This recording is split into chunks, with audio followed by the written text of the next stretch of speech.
everybody, welcome to the first episode of Real Talk with the Sheets team at Berkshire Hathaway. My name's Adam.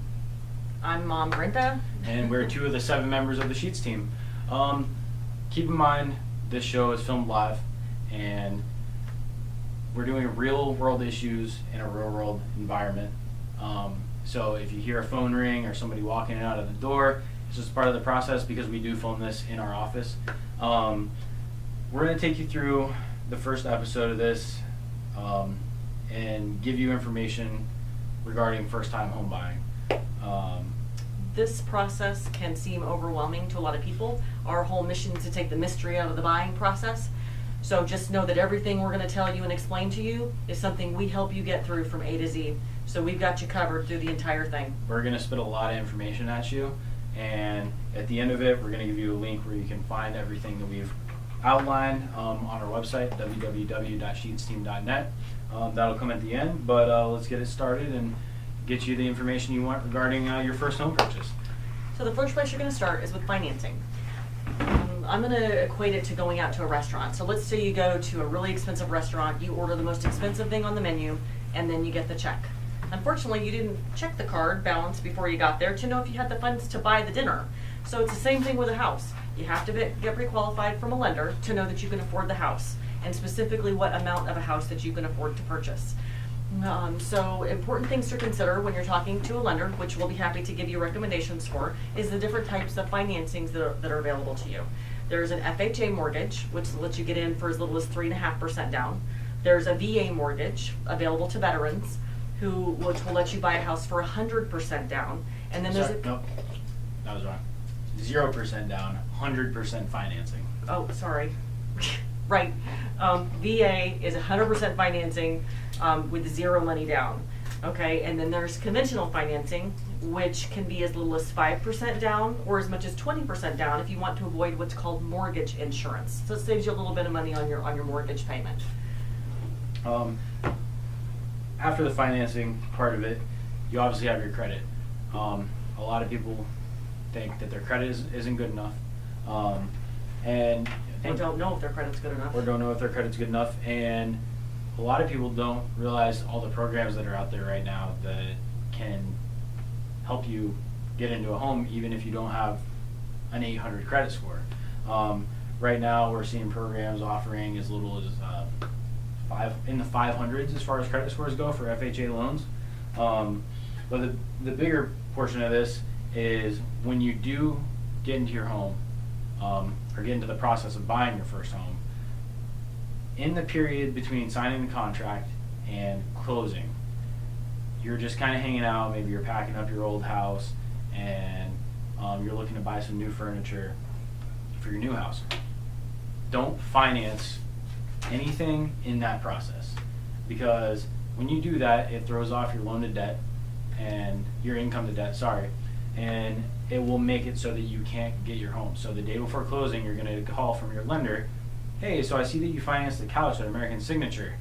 We can't get your home now because you just added another $150 payment a month to your credit report. So I can't stress to you enough how important it is as a first-time home buyer, or any home buyer really, to not finance something from the time that you sign a contract to the time that you close. The day after closing, if you want to go out and buy a $150,000 Mercedes, have at it. But before that, do not finance a single thing, because it will throw off your credit and it will throw off the whole loan process. So now you're going to go into the mortgage payment calculator? All right, so another thing that people, especially in my generation, not her generation, that was an age reference. We think that we need all kinds of money to get into a house. We need to make $20,000 a month to be able to afford living in your own home as opposed to paying rent.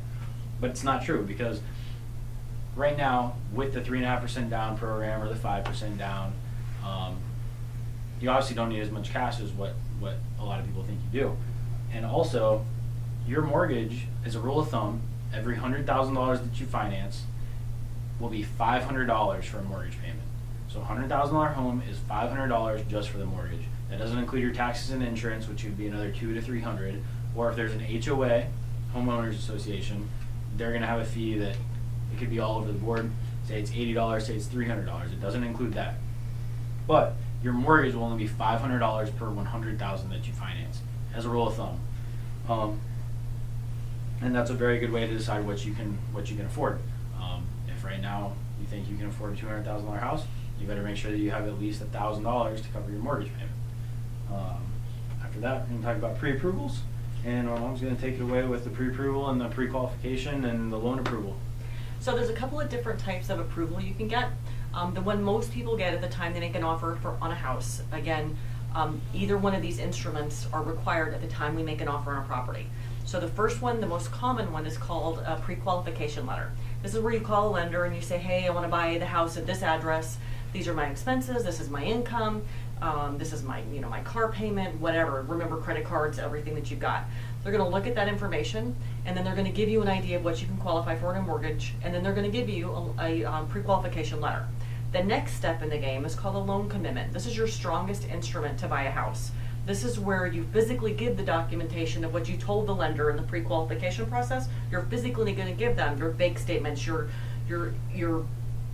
copies of your car payment, your tax returns, everything that verifies what you verbally said.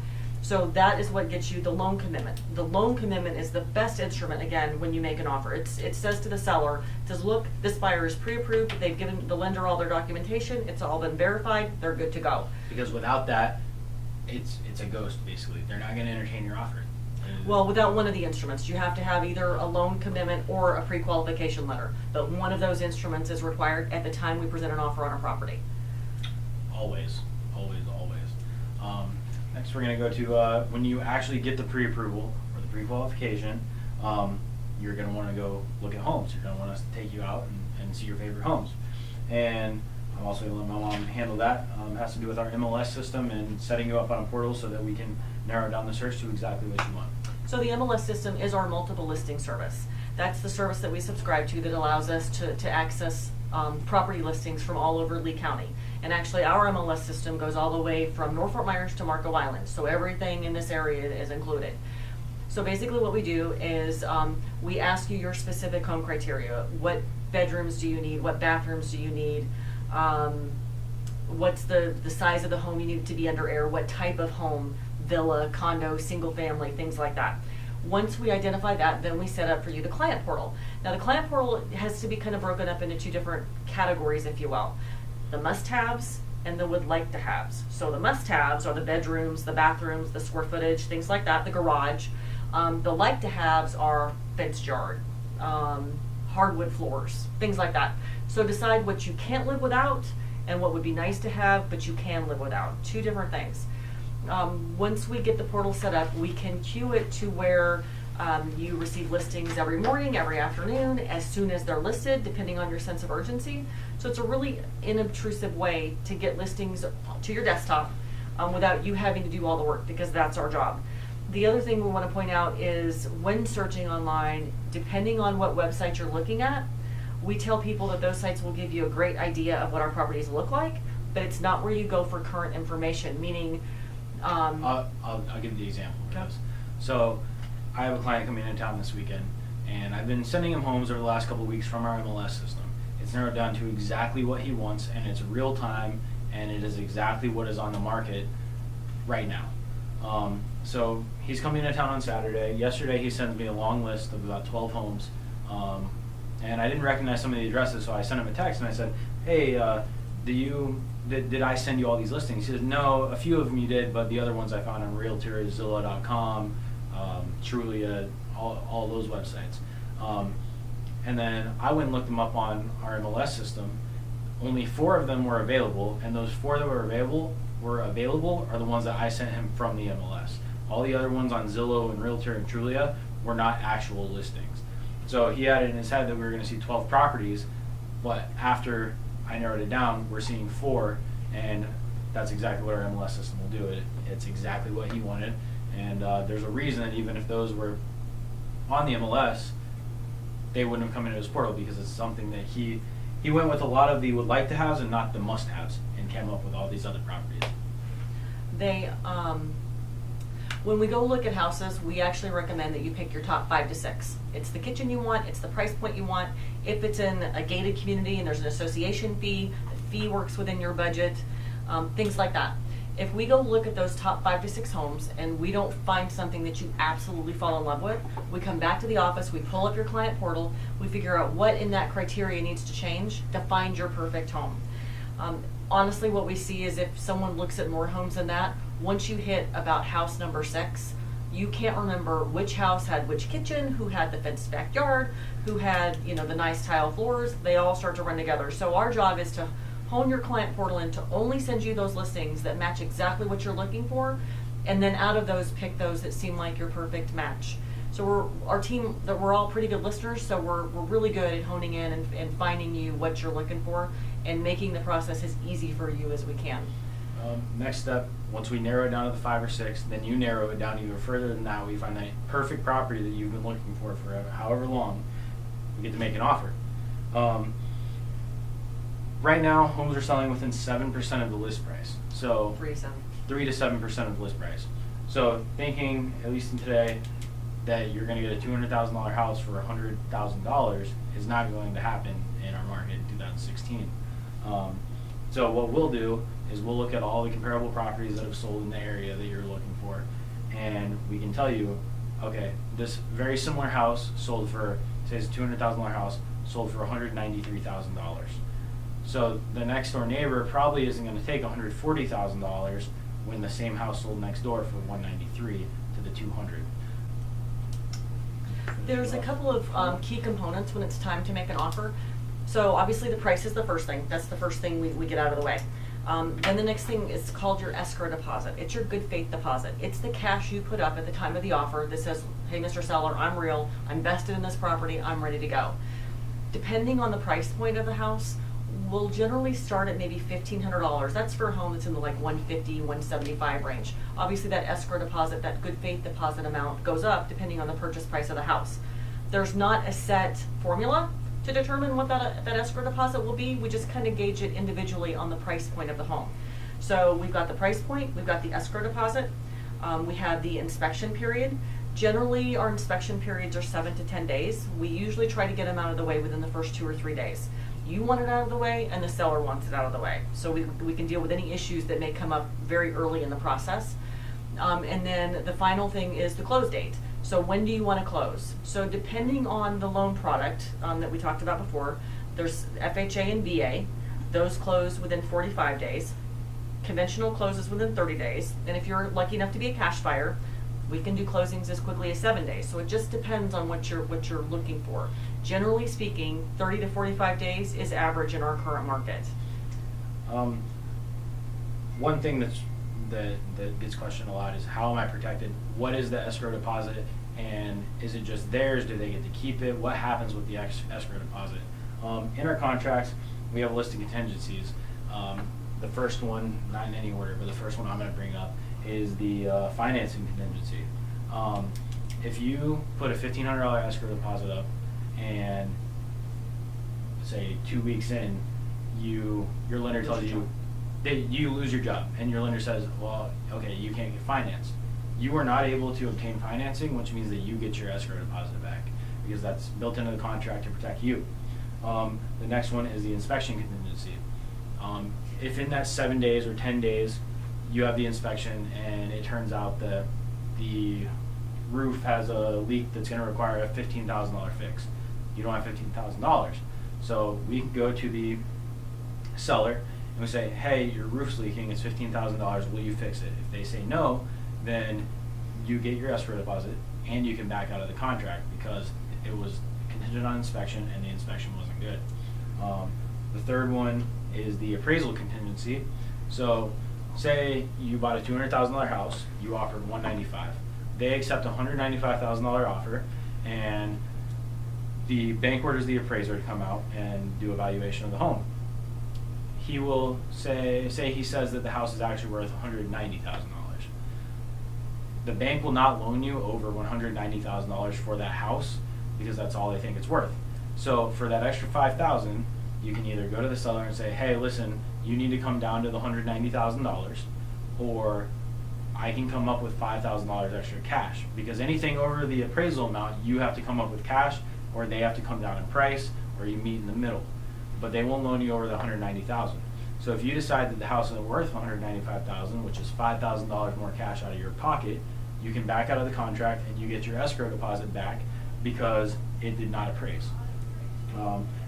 So once you go under contract, once you go under contract, there are certain expenses that you're gonna have that can't be rolled into the mortgage.